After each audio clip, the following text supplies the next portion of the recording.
Where are you focusing your attention? Isn't it funny? Science shows us that the matter in the world is only 0.001%, something around that figure. Let's not get technical, too technical. So that means what we can't see and what is all around us is 99.99%. But we keep focusing on the 0.001%. Why? When you think of those odds, so we're relying on our own knowledge. It's worth nothing in the scheme of things, is it? Like what I really love now is being in the unknown, and that's scary.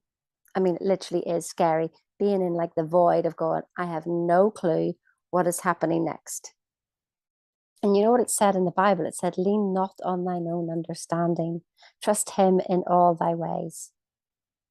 What's him? What's it? The source, the life that we're actually made of. There's more space here than there is things. It's the space that holds things together. And yet we spend all our time investigating the 0.001%. Seems kind of silly now, doesn't it? Knowing anything. And yet we put all our faith in our own knowledge. We know nothing. We know 0.001%. That's it. There's 99.99% out there that is all the knowledge that we don't even tap into because we don't know. But what if we spent our life making known the unknown and bringing bit by bit, just like Edison with the light bulb, just like the Wright brothers with the planes.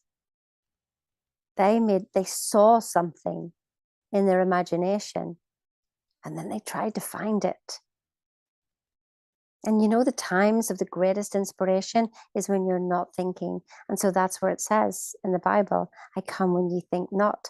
You see, this seems to me, when you investigate elite athletes, there's struggle, release, flow, recovery. But what do we tend to do? We tend to struggle, recover. Why don't we struggle in the idea, in the thinking we're actually getting something? Because here's the thing, if you've seen the idea, the way to achieve it is already there.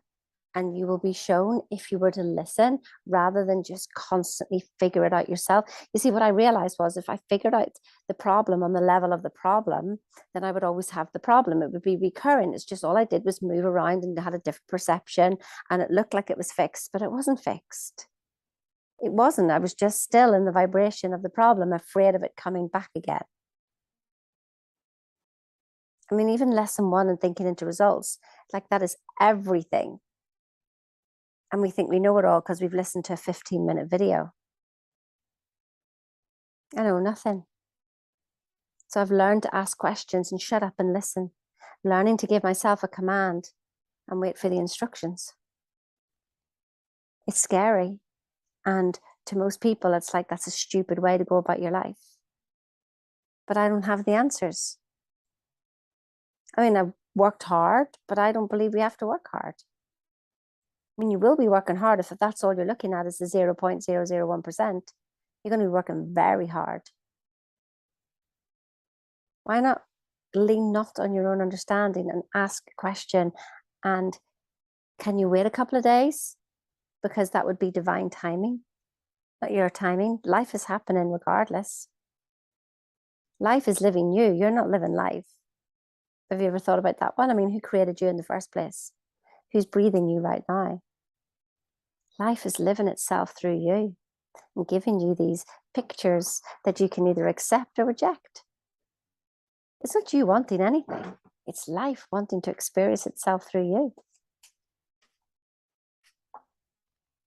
Why don't you give it a little try today? Just literally ask a question, but you're not really worried about the answer, and see what happens. Perhaps you'll find a feather today. Perhaps you'll see a feather in your mind's eye right now. Perhaps you'll find one. Have a good day.